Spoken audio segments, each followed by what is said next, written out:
پیغمبر کے بعد جب مولا علی علیہ السلام کا زمانہ آیا حکومت کا، اس وقت اصحاب رسول نے کہا کہ بڑے عرصے بعد ہمیں زمانہ نبی یاد آ گیا، چونکہ اس وقت حکومت پر وہ ہستی بیٹھی ہے کہ جو مجسم پیغمبر ہے، جن کا کردار، جن کی گفتار، جن کی رفتار بالکل پیغمبر جیسا۔ امیر کائنات جو ہیں انہوں نے اپنی سیرت کے اندر جلوہ محمدی دکھائے سب، اس لیے سب کو جو ہے وہ رسالت پاک صلی اللہ علیہ وسلم کا زمانہ جو ہے وہ یاد آ گیا۔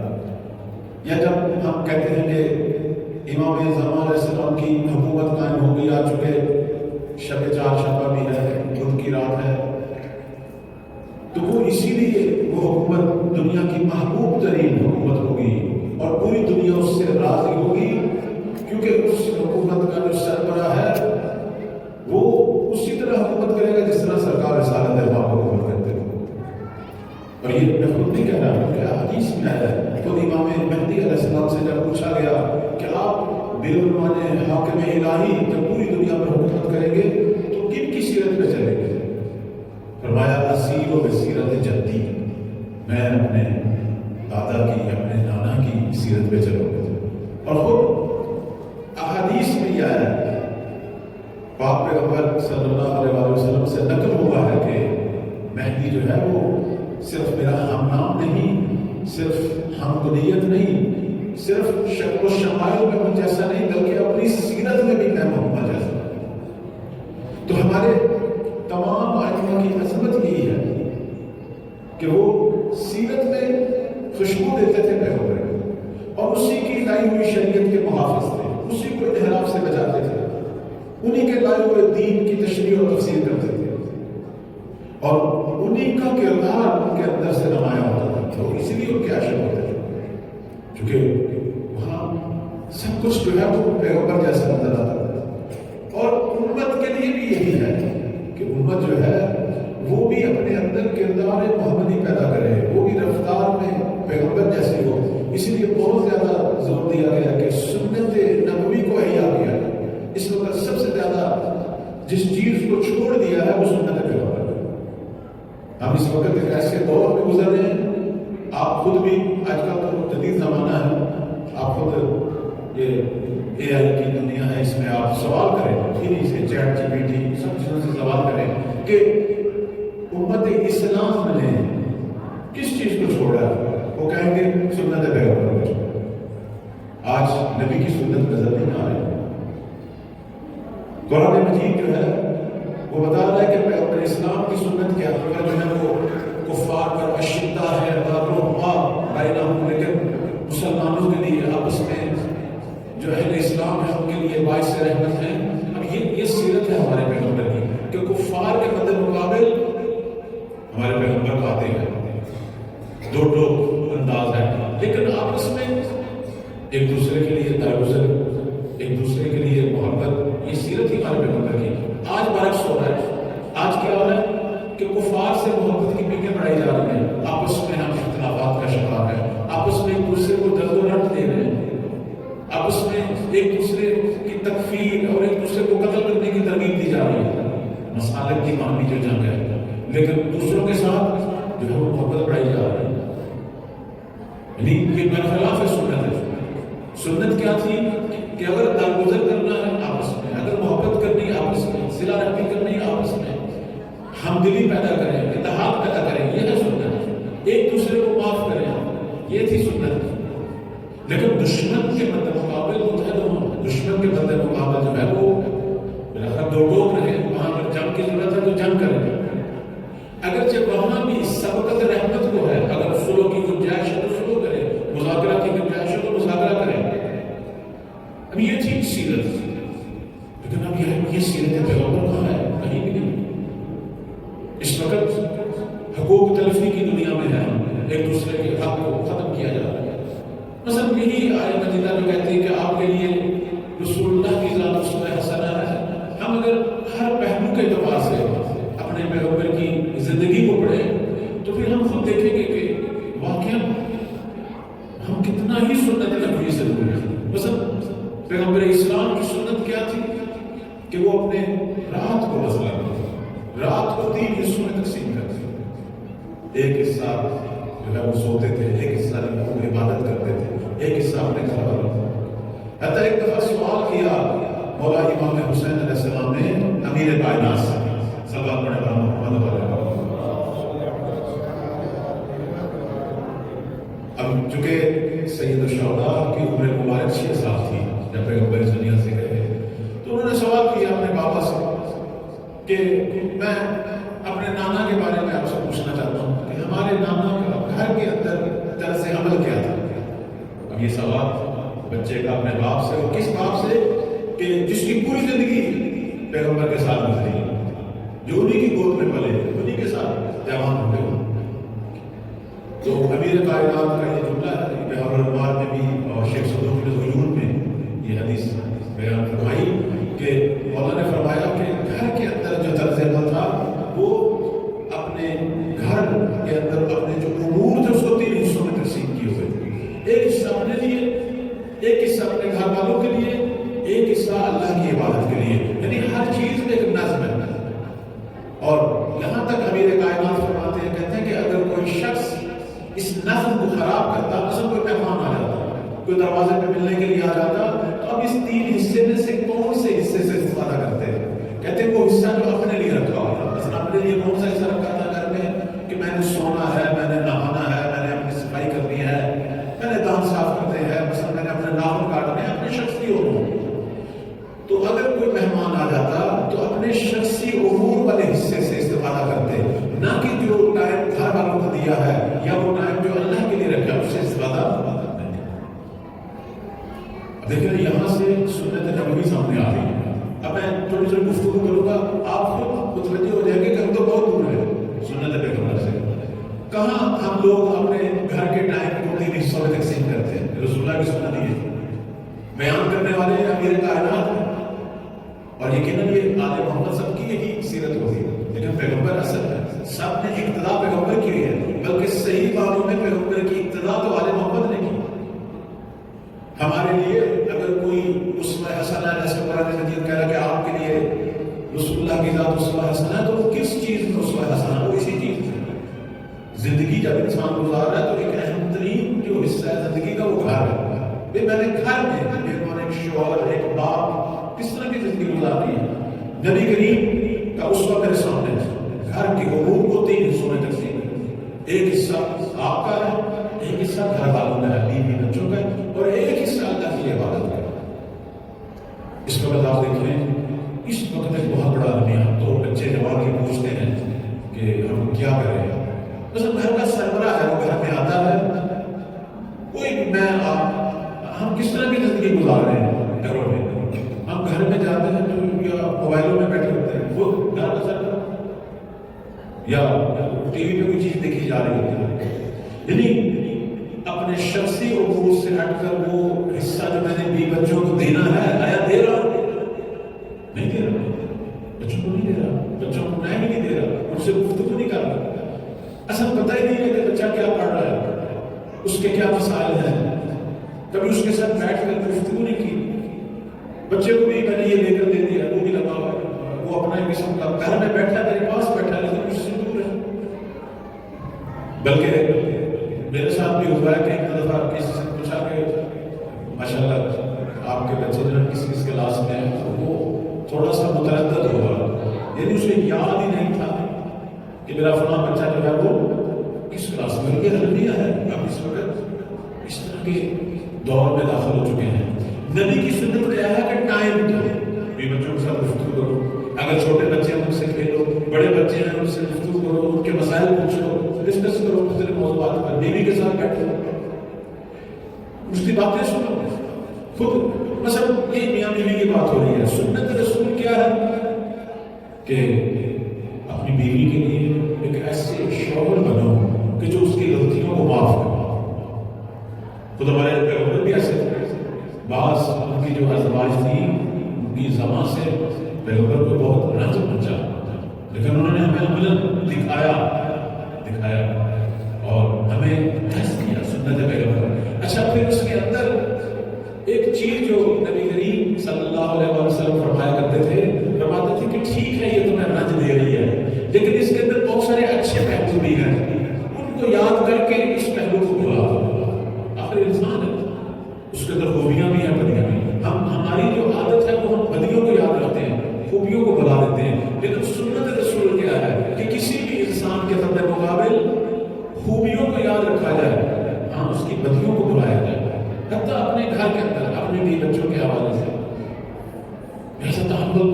بخشش کرو، چھوٹی چھوٹی باتوں پر طلاق کے فیصلے نہ ہو، چھوٹی چھوٹی باتوں پر جدائیاں نہ ہوں۔ اس وقت ہم ایک عجیب دور سے گزر رہے ہیں کہ جہاں تحمل کم ہو گیا ہے، حالانکہ سنت پیغمبر ہے کہ تحمل بڑھایا جائے اور ایک دوسرے کو معاف کیا جائے، ایک دوسرے کو معاف کیا جائے۔ سنت پیغمبر کیا ہے؟ آپ کے عزیز و اقارب جنہوں نے آپ کے ساتھ برائی کی انہیں معاف کریں، اگر وہ مشکلات کا شکار ہیں ان کی مدد کریں، صلہ رحمی کریں، یہ چیز سنت ہے۔ لیکن ہم دیکھ رہے ہیں کہ خاندان میں خاندان کر کے گھر ٹوٹ رہے ہیں، کوئی کسی کو معاف کرنے کو تیار نہیں، بلکہ اگر کوئی قدم بڑھاتا ہے، صلہ رحمی کرتا ہے، اس کا مذاق اڑایا جاتا ہے، اس سے کمزور سمجھا جاتا ہے، اس کی توہین کی جاتی ہے۔ یعنی سنت پیغمبر کہاں اور ہم کہاں؟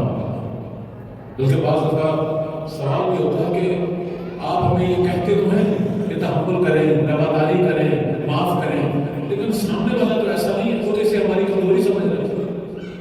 وہ جانے اور خدا جانے، آپ اپنے طرز پر یہی رکھیں، ہمارا طرز پر یہی ہو کہ ہم اللہ کی بارگاہ میں ظالم بن کے نہ جائیں، مظلوم بن کے جائیں، وہ بہتر ہے، مظلوم بن کے جانا بہتر ہے، لیکن ظالم نہ بنیں، کسی کی حق تلفی نہ ہو، یہ کوشش نہ ہو کہ جس طرح اس نے میرے ساتھ کیا میں بھی ویسا کروں، کوئی اس کا نتیجہ نہیں نکلے گا سوائے کہ خرابی پڑ جائے گی۔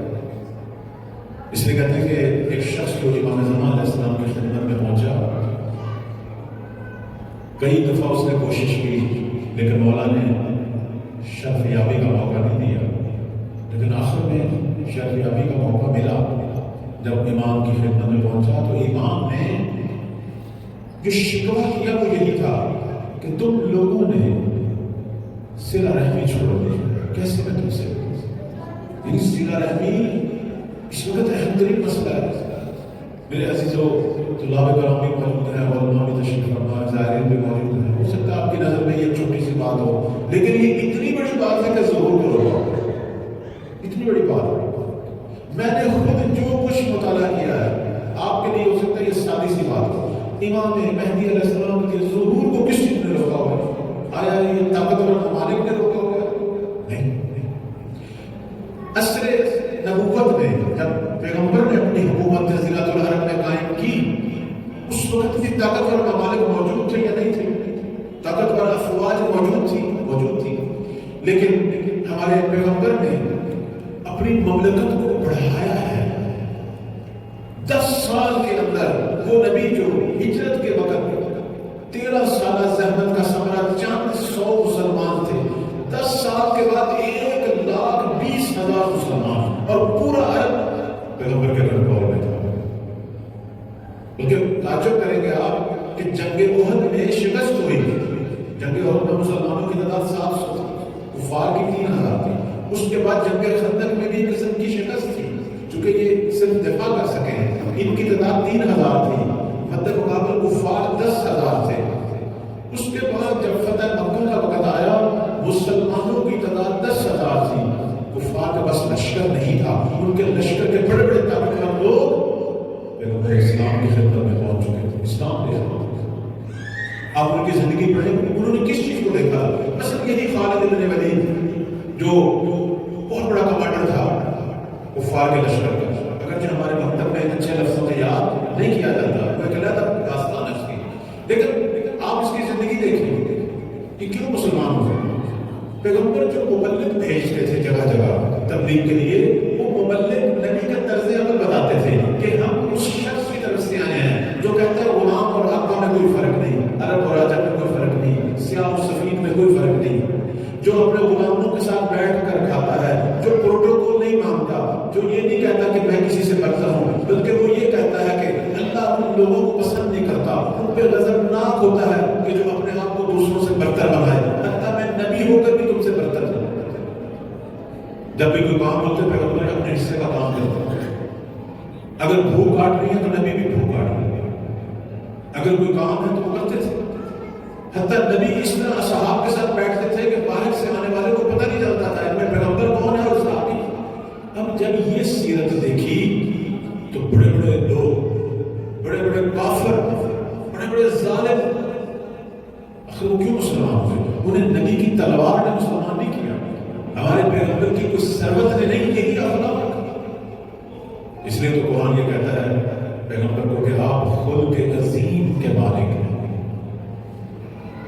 پورے عرب کو ہمارے نبی نے اپنے اخلاق سے فتح کیا. یقین مانیے پورے عرب کو 10 سال ہمارے نبی کی حکومت قائم رہی ہے مدینہ میں. مدینہ مرکز. اب ہمارے اہل سنت بھائی حکومت مدینہ کو اپنے لیے ایک معیار بنا دیتے ہیں. حکومت مدینہ بڑی اہم ان کے لیے. اسے فلسفی اصطلاح میں حکومت فاضلہ نہیں کہتے ہیں, مختلف نام ہے. ہمارے امام بھی اسی حکومت مدینہ کو ہی موقع کریں گے جب اسی نبی کا بیٹا مہدی حکومت کرے گا. اگرچہ مدینہ مرکز نہیں ہوگا, کوفہ مرکز ہوگا ان کے زمانے میں. کوفہ دنیا کا پائیدار بنے گا. لیکن لوگوں کو اصل رسالت یاد آئے کیونکہ حکومت وہی ہے. اصل میں جگہ کا فرق, زمانے کا فرق اہم نہیں ہے. کردار مهم ہے, رفتار مهم ہے, سیرت مهم ہے. اس لیے نبی اسلام سے پوچھا گیا کہ مہدی کس کی سیرت میں چلے گا؟ فرمایا میں محمد کی سیرت, میری سیرت کو احیا کرے گا. جس طرح میں جنگ کرتا ہوں وہ بھی جنگ کرے گا. اب نبی کس طرح جنگ کرتے تھے؟ نبی حملہ آور نہیں تھے, دفاع کرتے تھے. اور جنگ میں مذاکرے کو ترجیح دیتے تھے, صلح کو ترجیح دیتے تھے. مولا علی علیہ السلام کا زمانہ کیوں عصر رسالت کے شبیہ تھا؟ مولا نے جتنی جنگیں کی صلح کو ترجیح دی, مذاکرے کو ترجیح دی. جنگ جمل مولا نہیں لڑنا چاہتے تھے, نہیں لڑنا چاہتے. آخری وقت تک صلح کی کوشش کی, آخری وقت تک حجت تمام کی. انہوں نے شروع کی. جنگ صفین مولا علی نے نہیں لڑی, نہیں چاہتے تھے لڑنا. حتیٰ اتنے مہینے گزر گئے, لوگ سوچنے پہ مجبور ہو گئے کہ علی نہیں چاہتے جنگ لڑنا, شاید یہ اب وہ شیر خدا وہ والا شیر خدا نہیں رہا. کیوں نہیں چاہتے تھے؟ جنگ سے صلح بہتر ہے, موت سے زندگی بہتر ہے. آخر یہ ہمارے اپنے بھائی ہیں, اہل اسلام ہیں, اہل قبلہ. یہ سیرت پیغمبر ہے. امام مہدی علیہ السلام جب آئیں گے یہی سیرت ہوگی.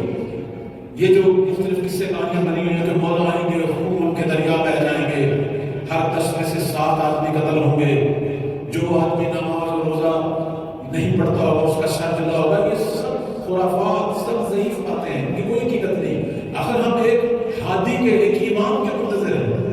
امام کا کام, پہلا کام ہدایت دینا, پہلا کام راہ راست میں لانا.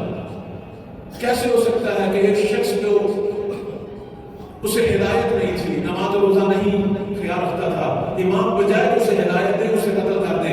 یہ ایک غیر فطری, غیر منطقی بات ہے. آپ بھی سمجھتے ہیں, میں بھی سمجھتا ہوں. آیا مہدی نہیں سمجھتے؟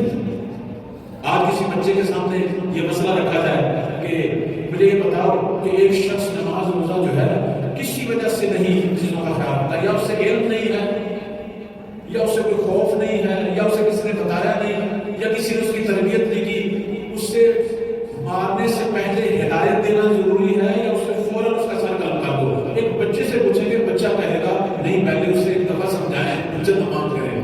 جب بچہ اس چیز کو سمجھتا ہے تو ہم ایسی چیزوں کو اپنے مولا کی طرف کیوں نہیں سکھا دیتے؟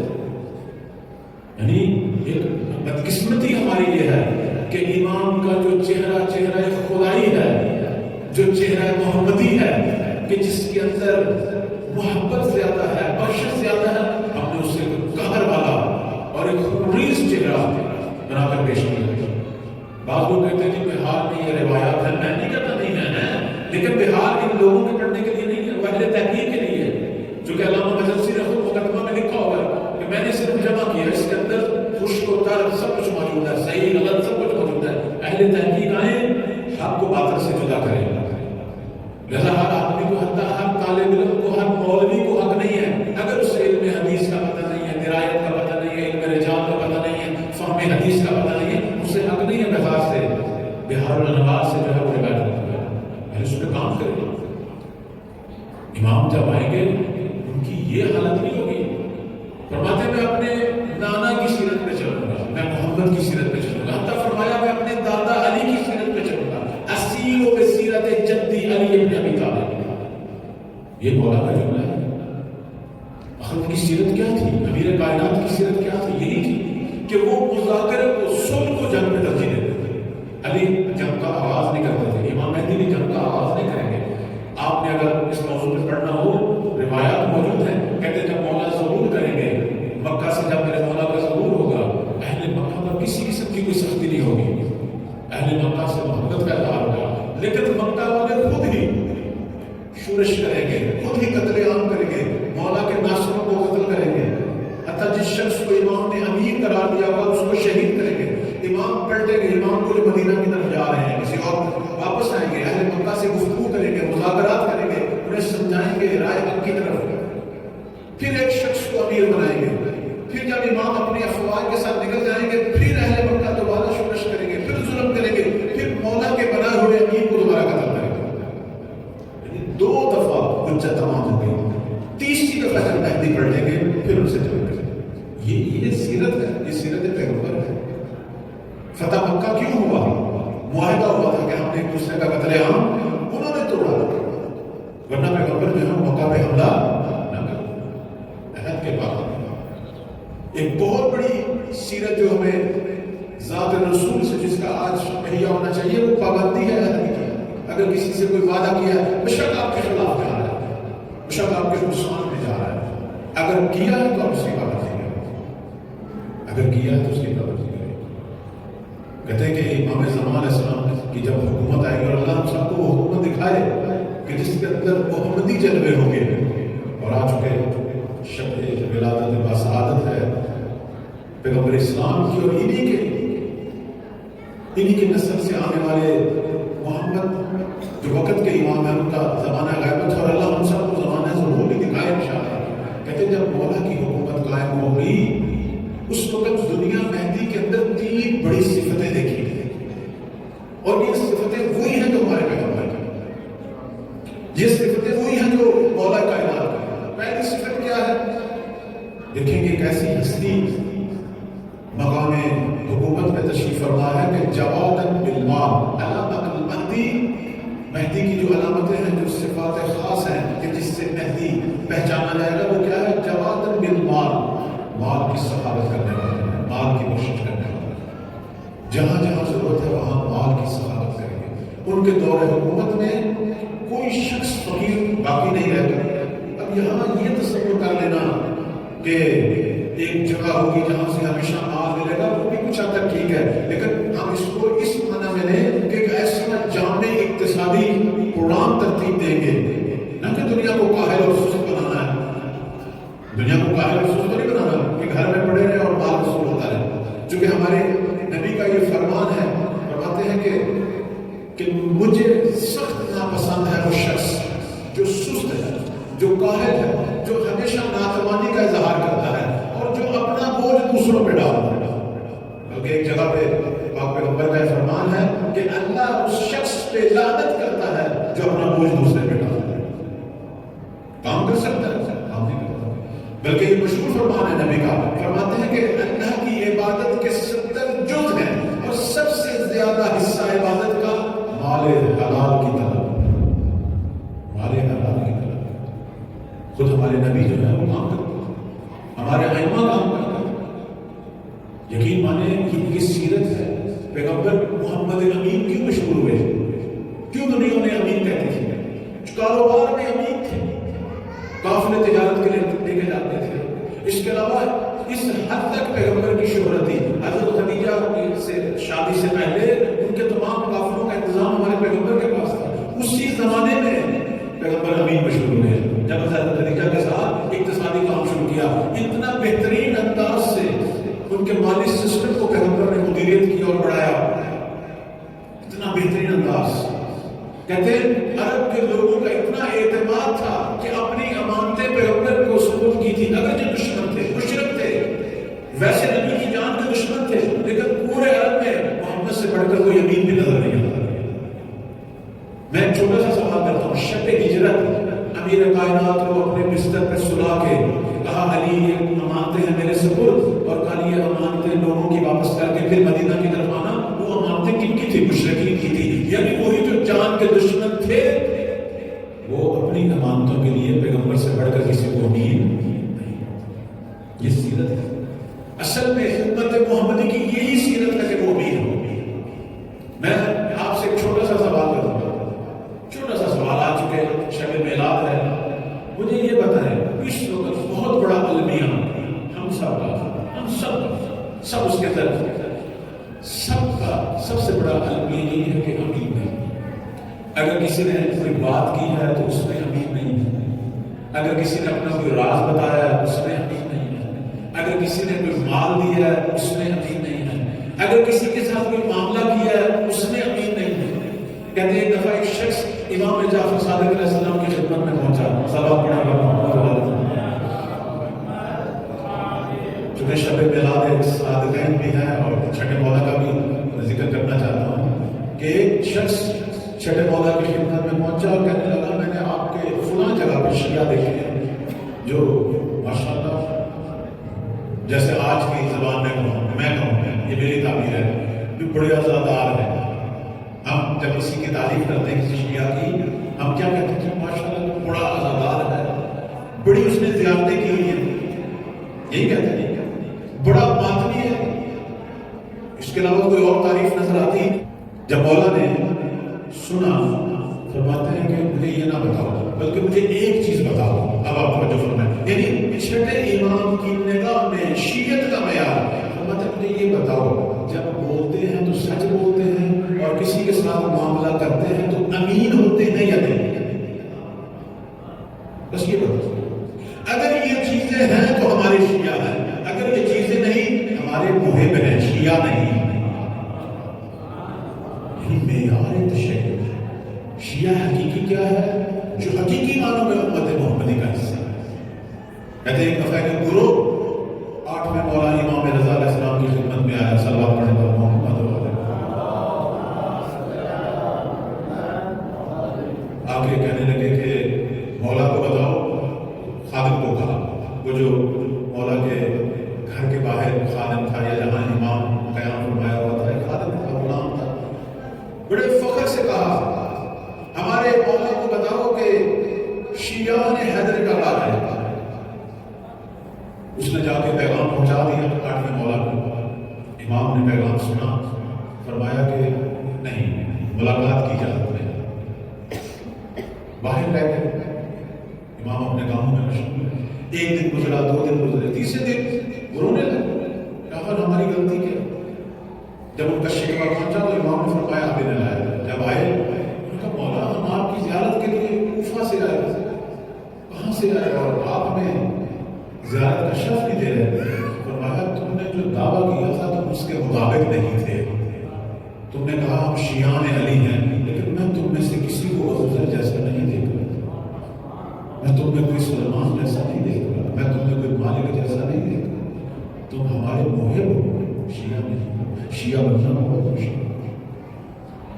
تو اس خدمت یہ ہے کہ شیعہ یعنی جو سنت رسول پہ عمل کرتا ہے, جو سنت امیر المومنین پہ عمل کرتا ہے. چونکہ یہ ساری ایک ہی چیزیں, ایک ہی لڑی ہے, ایک ہی تسلسل ہے, ایک ہی کردار ہے. اول سے آخر تک کردار محمدی ہے, چاہے پہلا ہو چاہے آخری ہو چاہے بس سارے کردار محمدی. تو اس طرح تھا کہ امام مہدی علیہ السلام کی جب حکومت قائم ہوگی تو پہلا کردار جو مولا کا پوری دنیا کو نظر آئے گا وہ اقتصادی انتظام, یعنی ایسا کوئی جامع اقتصادی انتظام ہوگا کہ دنیا کو قاہل نہیں ہونے دیں گے, سست نہیں ہوگی. دنیا کام کرے گی لیکن مولا فقر کو ختم کر دیں گے. اب لوگ کام کرتے ہیں لیکن فقر اور غربت ختم نہیں, چونکہ حکومتوں کے پاس نظام ناقص ہے. ان کے سارے نظام اپنے آپ کو امیر کرنے کے لیے, اپنے گروہوں کو, اپنی پارٹیوں کو, اپنے خاص لوگوں کو, عام لوگوں کے لیے کوئی پروگرام نہیں. عام لوگوں کو تو نچوڑ رہے ہیں, لیکن اس زمانے میں حکومت عام لوگوں کو دے رہی ہوگی. جواد بالمال یہاں ہے, یعنی ایسا اقتصادی پروگرام ہے کہ ہر آدمی بھرپور استفادہ کر رہا ہوگا مہدی کی حکومت سے, جس کے نتیجے میں غربت خود بخود ختم ہو گئی. اس کا مطلب یہ ہے. اور دوسری جو چیز امام زمان کی حکومت کے اندر رحیماً بالمساکین, فرماتے ہیں کہ مہدی جو ہے پوری دنیا کے جتنے بھی مسکین ہیں, محتاج ہیں, اب وہ کس اعتبار سے محتاج ہیں, کوئی مال کے اعتبار سے, کوئی صحت کے اعتبار سے, کوئی علم کے اعتبار سے, کوئی کسی مشکل کے اعتبار سے, سب کی مشکلوں کو دور کرنے والا مشکل کشا مہدی زمان ہے. دنیا میں کسی کی کوئی مشکل ہی نہیں, رحیماً بالمساکین. اور کہتے ہیں کہ یہ وہ زمانہ ہے کہ جس زمانہ میں سب عزت پائیں گے. پیغمبر اسلام نے تشریف لائے تھے, ایک چیز جو دنیا نے عجیب سنی کہ ایک شخص ایسا ہے جو کہتا ہے کہ یہ غلام تمہارے بہن بھائی جیسے ہیں. یقین مانیں تاریخ کے اندر پہلی ہستی جس نے کنیز اور غلاموں کو عام لوگوں کے لیے بہن بھائی قرار دیا وہ ہمارے پیغمبر تھے. فرمایا یہ بھی آدم و حوا کی اولاد ہے، یہ تمہارے بہن بھائی ہیں جو تم خود کھاتے ہو، انہیں کھلاؤ، ان کو ایسا کام نہ دو کہ ان کی طاقت سے باہر ہے، اور جب یہ کام کر رہے ہو تو تم بھی ساتھ شریک ہو جاؤ، ان کے ساتھ ہاتھ بٹاؤ، کام کرو۔ اور اس کے بعد فرمایا ان کو غلام اور کنیز نہ کہو، بلکہ زمانے میں ایک اصطلاح ہمارے پیغمبر نے ایجاد کی، اس میں اصطلاح میں فتح و فتات، غلام کو کہو جوان مرد، کنیز کو کہو جوان زن، اس کا فارسی میں ترجمہ یعنی احترام سے۔ اور فرمایا بدترین پیشہ نحاس ہے، غلام اور کنیزوں کو بیچنے والا، اور غلاموں کے ساتھ بیٹھ کر کھانے والا شخص تاریخ عرب میں پہلی ہستی کون تھے؟ ہمارے پیغمبر بولتے تھے یہاں جیسے یہ بھی آدم و حوا کی اولاد ہے، یہ کوئی مصیبت اس پہ آئی کہ یہ غلام بن گئے، خرید و فروخت میں آ گئے، اور میں اس خرید و فروخت کو پسند نہیں کرتا، اس لیے کہتے ہیں اسلام نے جو پالیسی اختیار کی اس میں اتنی حوصلہ شکنی کی خرید و فروخت کی کہ یہ بند ہو گئی۔ ہر چیز میں غلام آزاد کرو، ہر چیز میں غلام آزاد کرو، فلاں چیز کا کفارہ، یہ کیوں؟ اس لیے تاکہ یہ کام ختم ہو۔ ہمارے چوتھے مولا، ایک جو ان کی سیرت تھی ہمارے چوتھے مولا کی، وہ یہ تھی کہ جہاں سے جتنا پیسہ ملتا غلام خریدتے تھے، ان کی تربیت کرتے تھے، ان کو علم دیتے تھے، ان کو اخلاق حسنہ سکھاتے تھے، پھر انہیں آزاد کرتے تھے، پھر انہیں اتنا مال دیتے تھے کہ وہ اپنی زندگی کو قائم کرے، اپنے پاؤں پہ کھڑے۔ یہ جو پانچویں مولا اور چھٹے مولا کو اتنے شیعہ ملے، یہ کہاں سے ملے؟ یہ ان کے دادا، یہ ان کے بابا مولا امام سجاد کی زحمتوں کا سلوات پڑھیں گا۔ تیسری چیز بس ختم کر رہا ہوں اپنے گفتگو کو، امام زمان علیہ السلام کی تیسری جو پہچان ہے، روایات میں آتا ہے کہ شدید علی المال، ہاں کچھ لوگوں پر مولا سختی کریں گے، کچھ لوگوں کے لیے سخت ہوں گے۔ وہ کون؟ اپنی حکومت کے عہدیدار، اپنی حکومت کے کارکن، اپنی انتظامیہ، ان پہ سختی کریں گے تاکہ لوگوں کے معاملات کو خوبی کے ساتھ انجام دیں، تاکہ لوگوں کے معاملات میں کوتاہی نہ کریں، تاکہ لوگوں کے ساتھ عدل و انصاف کے ساتھ پیش آئیں، تاکہ رشوت خوری نہ ہو، تاکہ سفارشیں والا سسٹم نہ ہو، تاکہ کسی قسم کا کوئی ظلم، چونکہ بالآخر حکومت جو ہے وہ طاقت ہے، جو آدمی حکومت کے اندر ہوگا وہ طاقت کا بہت رکھے گا، کوئی اس طاقت کو ناجائز استفادہ ان پر ایک سختی، منطقی سختی ہوگی، انہیں مجبور کریں گے کہ اگر آپ نے یہ طاقت لے لی ہے، میرے ساتھ حکومت میں شریک ہونا ہے، تو آپ کو زاہدانہ زندگی گزارنی پڑے گی۔ کہتے ہیں مولا نے حکومت میں شریک لوگوں کے ساتھ ایک عہد و پیمان لینا ہے، یہ ہماری کتابوں میں موجود ہے، صاحب مکیال نے اس کو تفصیل سے لکھا، کچھ 70-80 چیزیں ہیں اس کے اندر کہ اگر حکومت میں آپ نے، چونکہ حکومت ایک طاقت ہے حکومت کا حصہ، تو آپ نے یہ کام کرنا ہے، یہ کام کرنا ہے، یہ کام کرنا ہے، ان پر سختی کریں گے۔ بلکہ میں ایک روایت پڑھ رہا تھا کہ امام ایک جگہ پہ تشریف لے جائیں گے، ایک جگہ پہ تشریف لے جائیں گے اور وہاں ان کی حکومت کا عہدیدار پڑا ہوا، مولا جاتے ہی حکم دیں گے اس کا سردن سے جدا کیا جائے، لوگوں کو نہیں پتا چلے گا کہ کیا ہوا، فوراً حکم دیں گے، چونکہ امام اپنے علم سے جانتے ہیں کہ اس نے کتنا بڑا ظلم کیا ہے، کہ جس کی سزا جو ہے، کہتے ہیں مہدی کے دور میں عدالت لوگوں کو گواہیوں سے نہیں ملے گی، چونکہ گواہیاں تبدیل ہو جاتی ہیں، جیسے آج کل بھی ہوتا ہے، نہیں، علم الہی سے ملے، جس طرح داؤد و سلیمان کے زمانے میں، ان دو نبیوں کے زمانے میں وہ اپنے علم سے، علم الہی سے عدالت کو اجرا کرتے تھے، مہدی بھی داؤد و سلیمان کی طرح اپنے علم سے عدالت کو اجرا کرتے۔ اللہ تعالیٰ ہم سب کو توفیق دے، شب میلاد پیغمبر ہے، اپنے مولا سے جو کہ وارث ہیں ہمارے پیغمبر کے، جو کہ وارث ہیں چھٹے مولا کے، جو کہ فخر صادق ہیں، جو کہ فخر محمد ہیں، ہم جو شیرینی لینا چاہتے ہیں، ہم جو عیدی لینا چاہتے ہیں، وہ یہی کہ پروردگار ہمیں توفیق دے کہ ہم اپنے وجود میں سنت پیغمبر کو، پیغمبر کی سنتوں کو احیا کریں۔ پروردگار ہمیں حقیقی معنوں میں سنت پیغمبر پر عمل کرنے والا ہے۔ پروردگار آج شب میلاد ہے، حاضرین کے دلوں میں بہت ساری دعائیں ہیں، تو بہتر جانتا ہے دعائیں اپنی بارگاہ میں قبول منظور، ہمیں اس امت میں سے قرار دے کہ جس کا انتظار صدیوں سے فرزند زہرا کر رہے ہیں۔ خدا ہم سب کو مولا امام زمان کے خدمت گزاروں میں سے قرار دے، ان کے ناصروں میں سے قرار دے۔ ہمارے بزرگان بالخصوص رہبر معظم مراج کرام قائد ملت، اسی طرح جو بھی لوگوں کی مومنین کی خدمت کے لیے کوشاں ہیں، خدایا ان سب کی توفیقات میں اضافہ فرما، ان کا سایہ دراز فرما۔ ملک عزیز اس وقت بدترین بحرانوں کا شکار ہے، اور سب سے بڑا بحران سیلاب، جس میں بے پناہ لوگ پھنسے ہوئے ہیں، اوپر سے گرانی مہنگائی کا طوفان۔ خدایا ہمارے ملک پہ رحم فرما، ہمیں عادل نیک حکمران عطا فرما، محب وطن حکمران عطا فرما۔ خدایا ہماری ملت کے اگر کوئی گناہ ہے تو معاف فرما، یہ جو رحمت زحمت بن گئی ہے پروردگار اسے دوبارہ رحمت میں تبدیل فرما، اور اس سیلاب میں جو نقصان ہوا ہے لوگوں کا، جو دنیا سے چلے گئے پروردگار، ان سب کو محمد والے محمد کے ساتھ محشور فرما، ان کی مغفرت فرما، جو بچ گئے ہیں خدایا تو ان کی مدد فرما، ان کو استقامت عطا فرما، اچھے لوگ پیدا کر جو ان کی مدد کریں پروردگار۔ گھر کے محمد والے محمد فلسطینی مسلمانوں پہ رحم فرما، دشمنان فلسطین کو نابود فرما، خدایا اس ظالم اسرائیل کو اور جو اس کے ہم نوا ہیں، چاہے وہ مسلم ہے یا مسلم، سب کو عزت ہونا پروردگارہ۔ مسیحا مظلوموں کا مسیحا امام مہدی کے ظہور میں تعلق، اور جو اصلاح میں مولا کے ہم نوا ہیں خدایا ان کی توفیقات میں اضافہ فرما۔ حاضرین کی جتنی دعائیں ہیں اپنی بارگاہ میں قبول فرما پروردگارہ، بحق محمد والے حاضرین کے مرحومین کے درجات بلند فرما، اور جو اسی شعبہ زائرین کے تحت جتنے لوگ یہاں وفات پائی اور اس شعبے کی زحمت سے دفن ہوئے خدایا سب کی قبروں کو پرنور فرما،